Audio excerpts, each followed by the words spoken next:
tardiness, the packed schedule for the committee, but we're delighted to have you and look forward to hearing from you. So at this stage, very happy to hand over to you, Craig and Angela. Thank you very much, Chair, and thank you to the committee for the opportunity to join you today and talk about the importance of paid carers leave in the context of the Department's Employment Rights Bill. There's a lot of detail on that in the written briefing that we submitted to the committee in advance of today, and I'll just spend a few short minutes outlining some of the key issues from that as well.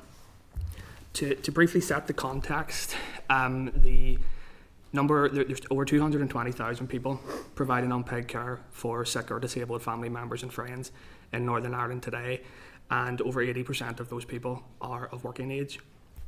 Now, many unpaid carers both want and oftentimes need employment opportunities, not just because bringing in a wage is vital to making ends meet and meeting the above average living costs that so often come with caring for someone who's sick or disabled, but also because people value having an identity outside of their caring role. You know, that they cherish the careers that they've worked for a long time towards, and they're passionate about their jobs in the same way that so many other groups in society are. But unlike so many other groups in our labour market, unpaid carers also face numerous and unique obstacles to being able to enter and stay in employment. Understandably, a lot of people in that situation find it incredibly difficult to provide care for someone around the clock on a practical, personal, mental, physical nature, take them to their appointments, manage their appointments, maintain the home, and go to work all at the same time. For those who are able to juggle the two together, they're left increasingly burnt out, struggling with their own physical and mental health, and with very little time to have a proper break and to recharge their batteries. For a great deal others, the juggling act is too difficult, and that's reflected in Carers and Eyes research, which has shown that 1 in 3 people with caring roles in Northern Ireland have been forced to leave work because of the demands of caring. Now, working on a full-time basis is especially difficult, and while, for example, official data shows that close to half of adults in Northern Ireland are currently full-time employees, the proportion among those who have an unpaid caring role is just 34%. And that's not just bad news for those carers, but it's also bad news for businesses and the economy as well, because we're losing an awful lot of highly skilled, highly educated and highly experienced people who have an awful lot to give to their employers. So while there's no one single intervention would completely fix this issue, there's an awful lot, a multifaceted approach is needed to help people juggle work and unpaid caring at the same time. Paid carers leave is one of the most effective options that we have available to us. Among people who have experienced barriers to work because of the demands of caring, more than 33%, so more than 1 in 3, say that access to paid carers leave will help them to return to work or help them to increase their working hours. Specifically, they tell us that it would make juggling work and caring easier without becoming burnt out and sick, and let them use their annual leave from work to take proper breaks rather than to perform caring duties. They tell us it would start to fill the gaps in the current provision of leave for dependents, which is so often focused around emergency situations, not the planned appointments that take up so much time for so many unpaid carers. And they tell us that it would help to deliver a level playing field across employers as well. Because at the moment, with the provision of carers leave left at the discretion of individual bosses, there's a wide spectrum exists. Some employers are very good and do everything they can to support their staff with caring roles, but there's an awful lot that don't, unfortunately. So while we should be very clear that this policy would make a big difference to a lot of people with caring roles to stay in work, we should be equally clear that it could potentially bring big benefits to businesses, the economy and public revenues as well. Firstly, when we support more people to stay in work and allow them to continue earning a wage, they don't have to rely to the same degree on social security, so we reduce Northern Ireland's social security spending. When we support more people to stay in employment, their employers benefit as well, and they don't have to make those costs associated with recruitment, training and lost productivity and output that occur whenever their staff with caring roles have to leave their jobs.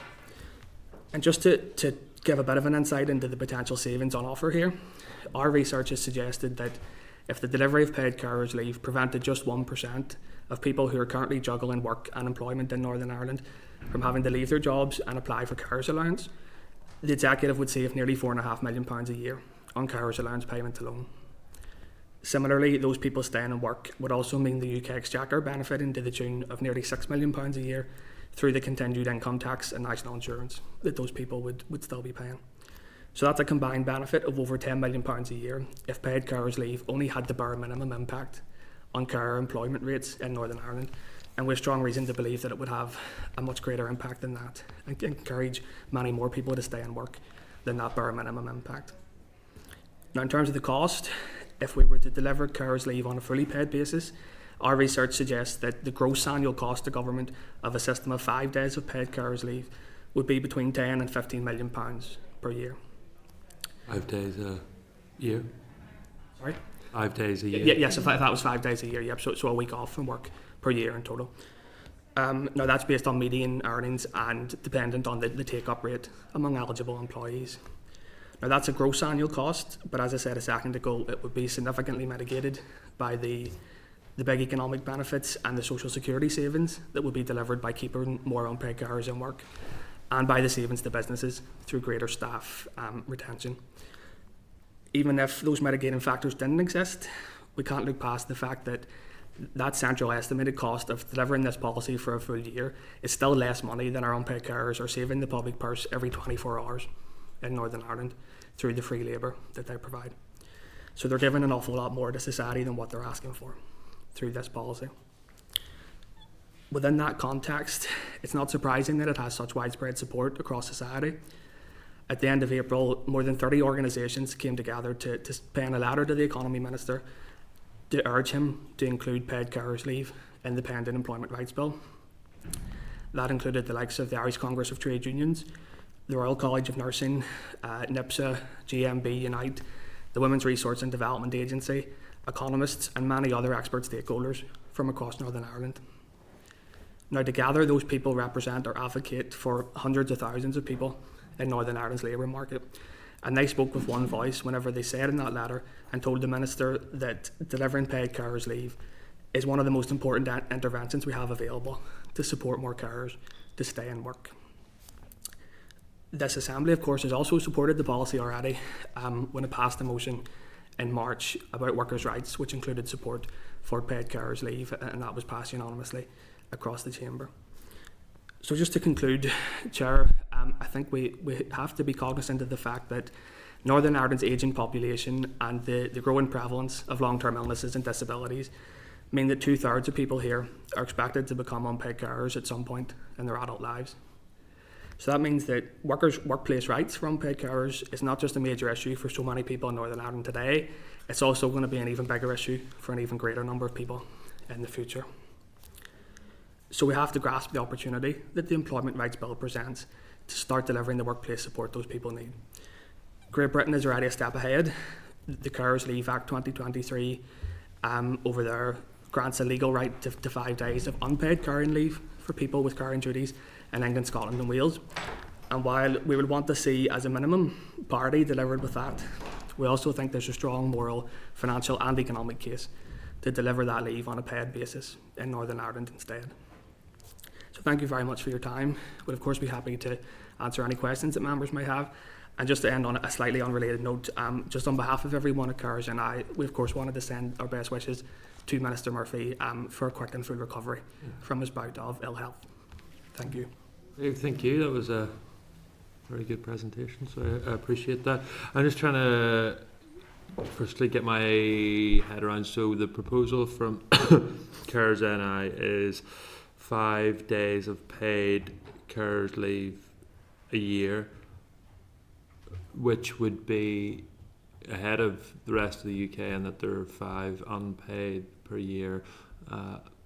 And then in the Republic of Ireland, there is 5 paid days of carers leave in a 36-month period. Is that right? I'm not totally across the detail and across the border, but in terms of what we're proposing for Northern Ireland versus GB, we would be taking a step forward on what's been provided there. Yeah. And that model that you're proposing, is that in place anywhere else in the world? I'll give you some idea about carers leave in other parts of the world. So certainly in many countries around the world, they have legislation in place specifically for carers leave, with the aim really of looking at improving work-life balance of keeping carers in employment, and of reducing the gender gap in terms of participation in the labour market between men and women, and in terms of pay and career progression, in terms of that gender inequality that exists. Now, the policies do vary in terms of remuneration and in terms of length. So to give you some examples, with the European Union, they have had a policy in place from August 2022 for a minimum of 5 days unpaid carers leave and a right to request flexible working. Now, although member states are really free to decide on their own remuneration for that, they're encouraged to provide it on a paid basis to enable carers to uptake of it, because on an unpaid carers basis, many carers can't afford to take it up. So many European countries have gone much further than that. And if I give you some examples, if we look at the Netherlands, they have 2 types of leave, short-term and long-term. So the short-term leave is up to 10 days, paid at 70% of salary, but never less than the minimum wage. And for long-term, they can take up to 6 weeks of unpaid leave. If we look at other parts of Europe, so Poland, they have 5 days unpaid leave, but they also have an additional 2 days per year for urgent matters, paid at 50%. If we look at Belgium, again, they have the unpaid carers leave for 5 days, but in addition, they can take another 5 days for compelling reasons, and they have a thematic career break for 12 months of unpaid leave for carers. And if we look a bit wider afield, if we look at Australia, they have legislation in place for 10 days of paid leave. And that, if you don't use that up in 1 year, you can carry it on to subsequent years. And if carers have used up that 10 days of paid leave, they can take an additional 2 days unpaid carers leave per occasion. And just a little bit further afield, Japan, they've got 5 days unpaid leave per year, up to 10 days if they have 2 or more family members who require care. But also they have this long-term leave where they can take up to 93 days of unpaid leave, and they can take that 3 times, for if they have 3 different family members who need it. So you can see that many countries have the legislation in place, and in a number of instances they are on a paid basis. Okay. And what's your position in terms of how you qualify as a carer? So what needs to be the qualification or criteria for someone, in your view, to be able to avail of either the unpaid or paid? We I think as a broad definition would be helpful but for there. So it's someone who provides care for a dependent, whether they're related to them or not, who has a care need based on mental ill health, physical disability, intellectual disability, or old age. Now we can't put a number to that in terms of the number of people who are employees and sort of fit that criteria at the minute in Northern Ireland is just over 103,000 people. And that's what that number's at the centre of that cost modelling that we've worked on as well. That's where those numbers have come from. And just in terms of then, the Minister had set up a co-design group in relation to engagement that he's doing on the his proposed employment rights bill. Have you been part of that? Not specifically within a formal group like that, but we have met officials who are leading on the. It's my understanding that there's different groups of officials working on different components of it. I think because of the size of it. So we have met with Gareth Dillon and his team working on this aspect, and we've sent them up. That they're aware of the numbers that we've briefed the committee on today. That they're across the detail of what we're proposing. Yep. Then how would it work, forgive my ignorance, that how would a private sector firm then go about claiming that money back from the executive? I think we would be looking at a similar approach as exists with parental bereavement pay. So, my understanding there, the organisations can claim back the vast majority of that through an HMRC process. I think it's up to 95% for most organisations, 103% for those that are entitled to small employers relief to help cover the administration cost of that as well. So that model seems to be working pretty well up to now, and that's what we would envisage for this as well. Thank you very much. Sinead? Thank you, Chair, and thank you for your presentation. Angela, you kind of touched on it earlier on when you were saying about the gender kind of differentiational in relation to who are our carers. So it has a particular impact on women, and right across from childcare right across to looking after those that are sick in our society and that. And also we have a kind of gender pay gap and careers gap as well. What do you think that we can do to improve and support women that are doing care in our society, not just in terms of unpaid and paid carers leave? Is there other support mechanisms that we can do to make sure that women don't fall behind in their capacity to earn as well? Yeah, absolutely. And as you say, so women make up 60% of our carers, and actually women have a 70% chance of caring in their lifetime, and they're much more likely to care earlier on in their life, so whilst they're still of working age. So we know by the time a woman reaches 46, she's had a 50-50 chance of becoming an unpaid carer. But that same statistic, that 50-50 split, happens for men 11 years later at age 57. So that's very significant for women in terms of their ability to participate fully in the workforce. We know from other research that women are more likely to leave the workforce because of their unpaid caring role, and we know from our own about 1 in 3 women are leaving the workforce due to unpaid caring. But also, additionally, 1 in 4 are reducing their hours, and 1 in 6 are taking on jobs that they're overqualified for.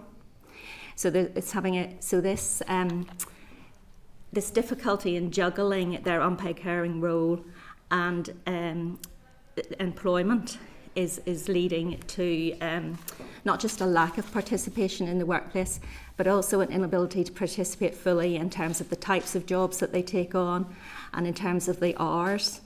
And that's really exacerbating those underlying inequalities that we see for women in terms of participating in the workforce, in terms of the gender pay gap, but also in terms of the participation of women in those senior roles in society. So there were a number of barriers really that we identified for women in terms of participating in the workforce.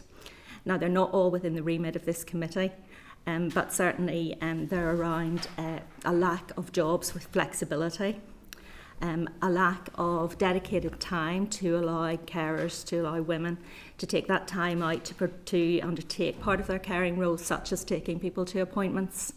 And then there are things such as a lack of replacement care, domiciliary care, childcare for children with special educational needs. So we need to provide a number of supports to women, to answer your question, across all those different things to enable them to fully participate in the labour market. But I guess of most relevant for this committee would be the paid leave that they can take to undertake those roles, and also that flexibility in the workplace, so offering jobs with flexibility, and flexibility from day one, because obviously the caring role doesn't go away, so they can't work for these 26 weeks that they need to before they can request flexible working. And we know that there's an inequity between here and England in that as well, because the Flexible Working Regulations 2023 came in April this year. So there's a day one right for carers to request flexible working in the rest of the UK, but not here. It's a big issue because we struggle greatly with economic inactivity here, and this is one way of solving economic inactivity, not solving it completely, but dealing with it in a constructive way by looking at how we support women to stay in work, and a lot of that is about caring. But the other thing, it's trapping people in poverty, because if you have to take that career break, or if you have to, 1 or 3 move away, that will affect their pensions in later life. So it is an all-life experience because of your caring duties and responsibilities at a younger age for women. And as I say, it is a poverty trap that keeps on giving, or taking away, I should say, in later life. So it's something that we really collectively as a society need to, address and drill down on what it actually means for an individual's whole life experience. We know that that ability to be in employment or not, so unemployment is a significant driver, one of the biggest drivers of poverty amongst unpaid carers in Northern Ireland. So to give you some statistics around that, the Care Poverty Commission found that the poverty rates in carers who are unemployed was 55% compared to 14% in carers who were employed, which is a massive difference. And a lot of that does fall on women, because that moving out, taking time out of the workplace, reducing your hours, reducing the levels of jobs that you can apply for, and that limit on your career progression, all impacts them financially and sets up, as Sinead says, that cycle of poverty that lasts well into retirement because they can't save into pension pots for retirement. The other question I just want in practical, so the Minister is committed to an employment bill. It's getting bigger by the day, and it will probably take a significant amount of time to get that employment bill brought together. What is your thoughts on that, and are you thinking about maybe a standalone bill that deals with paid leave for carers? And what would your preference be if you had a choice? I mean, I suppose we're focused on the Employment Rights Bill because that seems to be a ready-made vehicle within which to deliver this, and there has been some positive noises from the department around including that within the bill. I suppose carers, like with a lot of issues, won't really care overly what where it falls under, what the name of the legislation is, if it's standalone or if it's part of this collective piece. It's just delivering it as quickly as possible. So I suppose from our point of view, and I'm sure to be fair, the department would say the same thing. They want to deliver it all as fast as they can as well. So it's really just that time issue. The sooner we can get it in, the better. And whether that's standalone or not, I suppose we wouldn't really have much of a preference around that. Thank you. And Mike? Yeah, thank you, Angela and Craig. Thanks for your engagement. I know we're focusing primarily on the 5-day leave proposal, but you also, I think, Craig, hinted that there's no single initiative, no kind of silver bullet for carers. So if I put you in charge of writing the programme for government, or the bit of the programme for government that referred to carers, what would you be saying and what commitments would you make? Well, I suppose it spans across, and that's the thing with the issues that unpaid carers face, span across, I would argue, every department around the executive table. So lack of access to health and social care services, lack of workplace rights, shortage of suitable adapted housing, issues with sort of transport and infrastructure. It really sort of crosses the piece. And I suppose most relevant to this committee, they're all part of the same vicious circle. If you don't have access to those replacement care services, you can't then go to work. You can't go to work, you're much more likely to be living in poverty, so you're reliant on the social security system, and there's issues there. So it really does cover such a broad, massive range of issues that all link into each other. This would solve one small part of it, but we absolutely didn't want to give the impression that if you deliver paid carers leave, as much as a massive monumental step forward that would be, it's not going to fix everything for all carers. It's not going to be a sort of unicorn that solves all of their problems. It's just one part of a much bigger picture. So would you like to see a subcommittee of the executive for the lead department, bringing all the departments together to discuss sharing resources and focusing on the specifics? Certainly within the social care reform process, there has been a group of senior officials from across departments established to come together to talk about those cross-cutting, cross-policy issues that concern unpaid carers. So that is a massive step forward. Embedding that within the programme for government structures would make a big difference too. I think I'm correct in saying that the outcomes framework doesn't actually have the word unpaid carer in it, which, considering the contribution they make to society, what a big population of people this is, really is a massive oversight. So I would absolutely agree with you that embedding this in the PFG would make a difference, for sure. Thank you. Well, I would add adequate respite services to the list, because I know in my constituency office recently that's an issue has arisen. So just very briefly, you've talked about the the Act in Britain and the Flexible Leave Act as well, legislation. Do we know at this early stage the impact that has had, either presumably positively? Yeah, the Carers Leave Act only came into force at the beginning of April, so it is the earliest of early days. In a sort of wider sense, I suppose that was a very, very hard fought achievement, and they expect, that's going to positively benefit over 2 million people in GB, so that is a big impact for sure.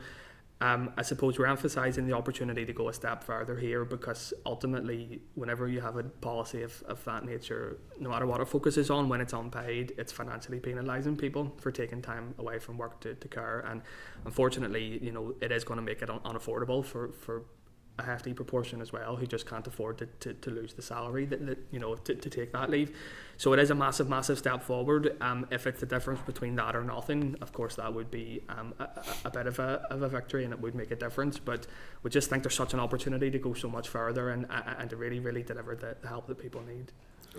Wish you well. Could I just pick up on something you said there about the impact?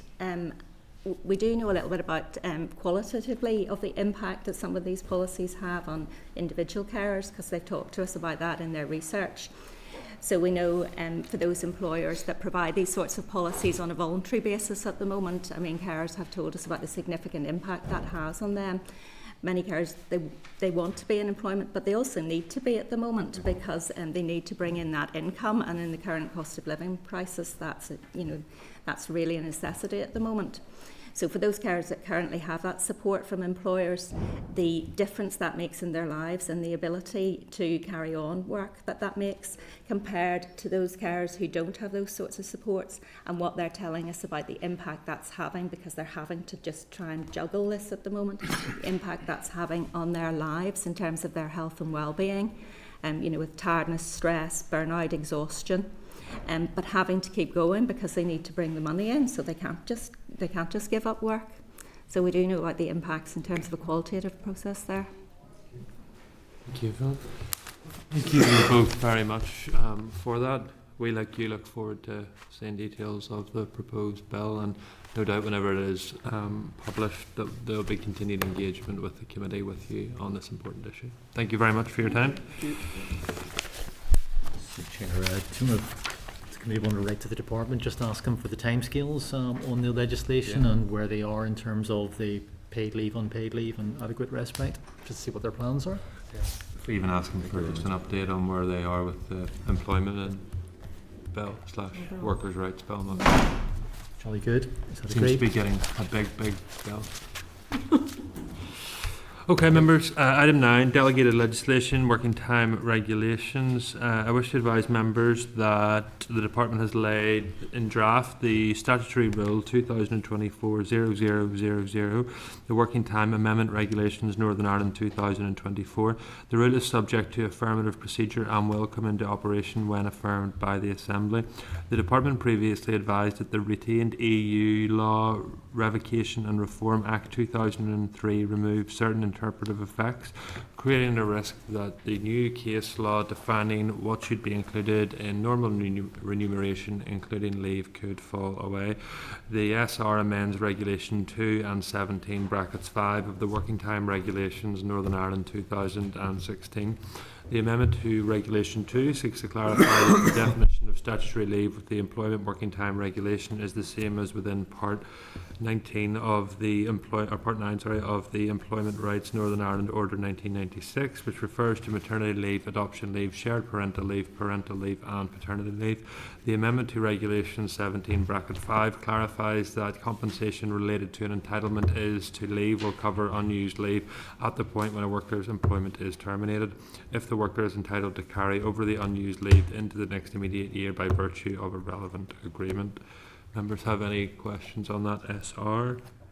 If not, could I propose that the Committee for the Economy has considered SR 2024-0000, the Working Time Amendment Regulation Northern Ireland 2024, and subject to the Examiner of Statutory Rules report, recommends that it is affirmed by the Northern Ireland Assembly.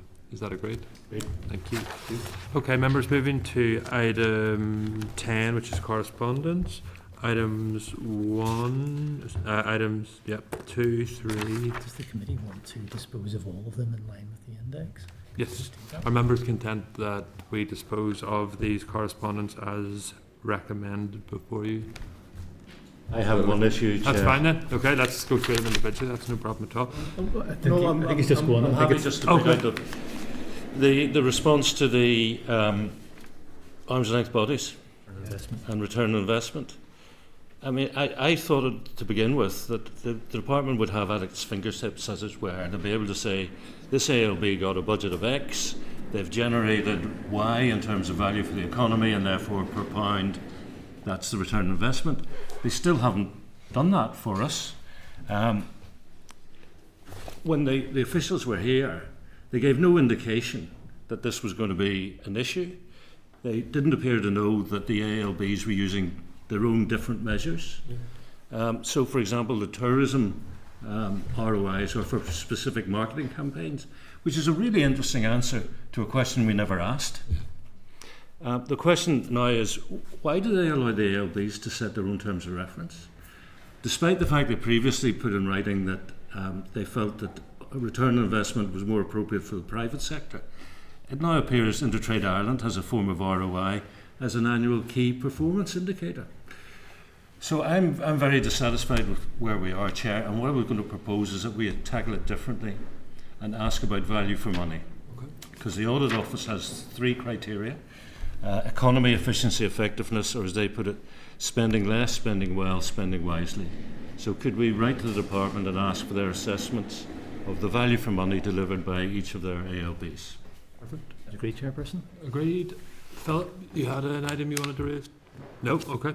So, yes, Sinead? Oui. Yeah, no. And the item regarding the childcare response from...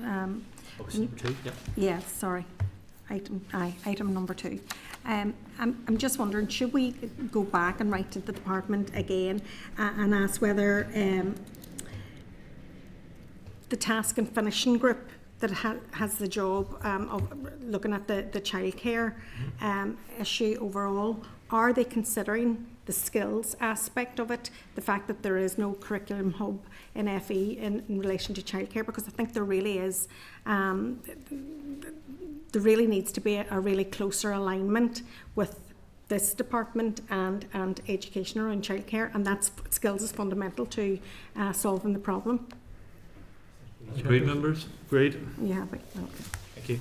Okay, so is it agreed then that all other correspondence are disposed with as proposed in the index? Thank you. Okay, we then move to item 11, members, which is the forward draft work plan. Peter. Members, just a quick one. I'll be really brief. Basically, next week we will have the department who will give us some kind of briefing on the budget.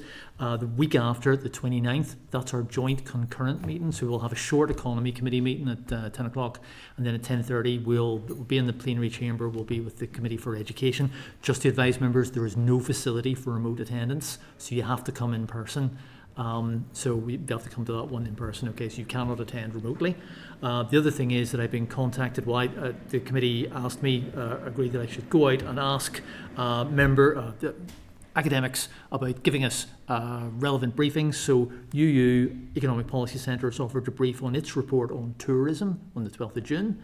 And Dr. Lisa Wilson has confirmed that she will brief on the 19th of June on good jobs, if members are happy with that.